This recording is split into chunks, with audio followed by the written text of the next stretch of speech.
पिछली सदी के महान शायर शहरयार का एक आत्मकथ्य। मेरी पिछली ज़िंदगी में कोई ऐसी बात नहीं है जिससे यह साबित हो सके कि मैं शहरयार हो सकता हूँ। मेरे पिता थानेदार थे, मेरे दादा थानेदार थे, मेरे परदादा मशहूर हैं कि उंगली पर भाला घुमाते थे और घोड़े को लांघ जाते थे। हम लोग मूल रूप से राजपूत हैं। पृथ्वीराज चौहान से हमारा रिश्ता जुड़ता है।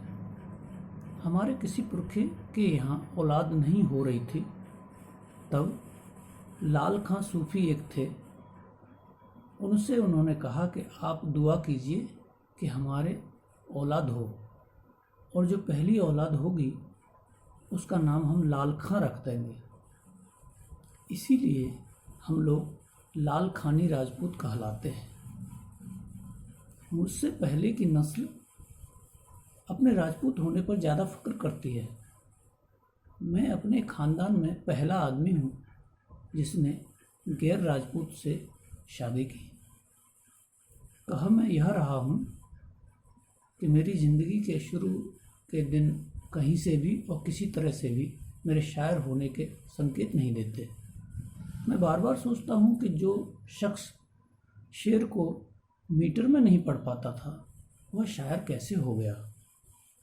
उसका जवाब मुझे सिर्फ अपनी माँ में मिलता है। मैंने अपनी माँ को जब से होश संभाला पाया कि उनकी दिमागी हालत ठीक नहीं है, और उसका सबब मुझे मालूम हुआ कि मेरी एक जवान बहन थी जिसकी शादी तय हो चुकी थी, वह मर गई। उसका असर मेरी माँ पर इतना हुआ कि उनका मानसिक संतुलन बिगड़ गया। लेकिन मेरे बाप ने लोगों के कहने के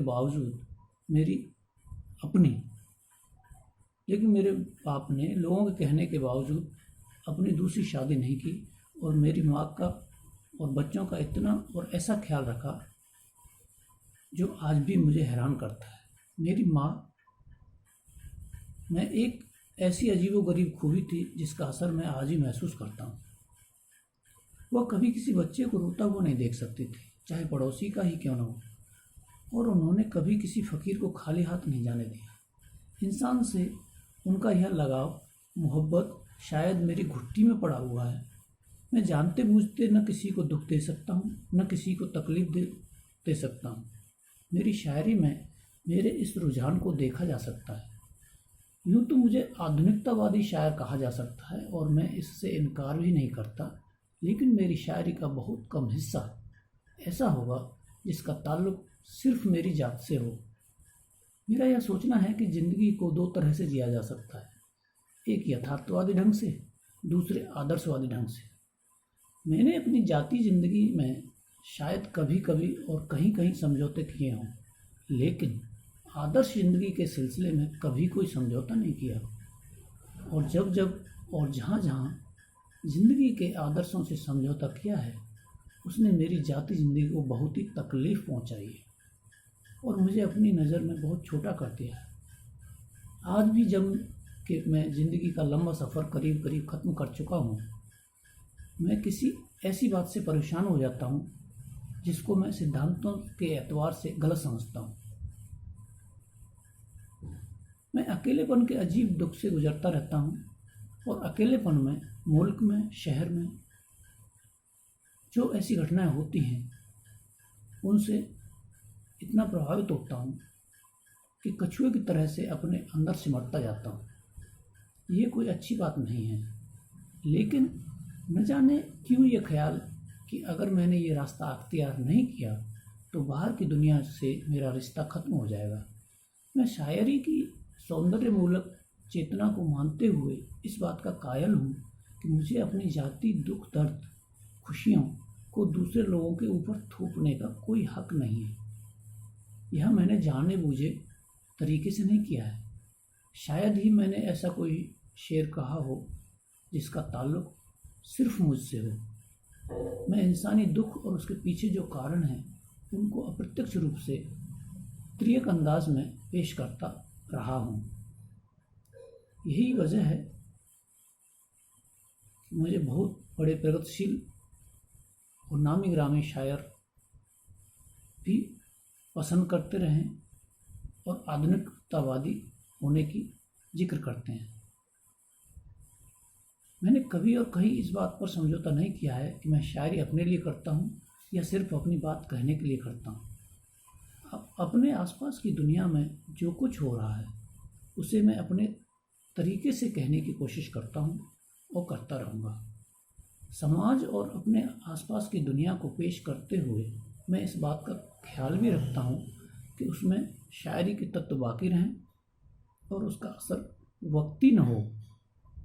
बहुत सी नज़में और गज़लें ऐसी हैं जो किसी खास समाजी सूरत हाल के बारे में हैं, लेकिन उनका शीर्षक या कोई और इशारा ऐसा नहीं है कि पढ़ने और सुनने वाला फ़ौरन उनको पहचान ले।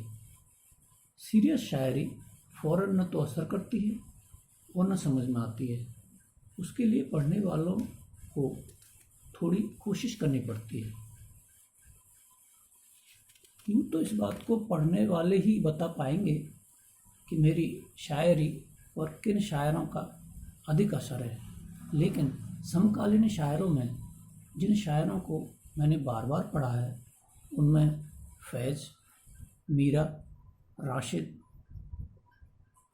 अख्तरुल, मुनीर नियाज़ी, नासिर काज़मी, मखदूम आज़मी, जज़्बी, फ़िराक गोरखपुरी, जानिसार अख्तर वगैरह वगैरह हैं।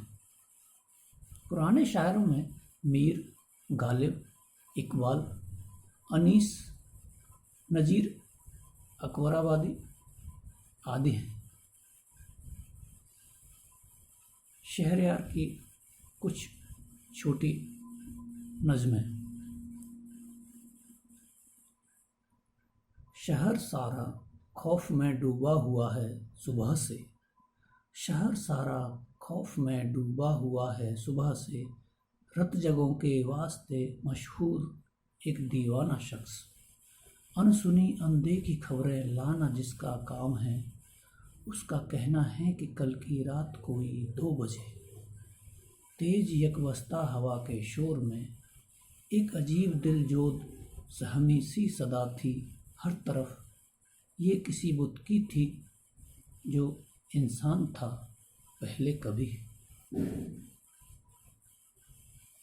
एक और नज़्म एतराफ़। हम बहुत बुज़दिल हैं, हम इकरार करते हैं, आसमानों से उधर ले जाके हमको फेंक दो, नीचे बहुत नीचे, मगर ये इल्तिजा है, हाथ, आँखें, कान, लब बाकी रहें या ख़त्म हो जाएं, बस एक ये रीढ़ की हड्डी न टूटे, रेंगते रहने की ये आदत न छूटे, रेंगते रहने की ये आदत न छूटे।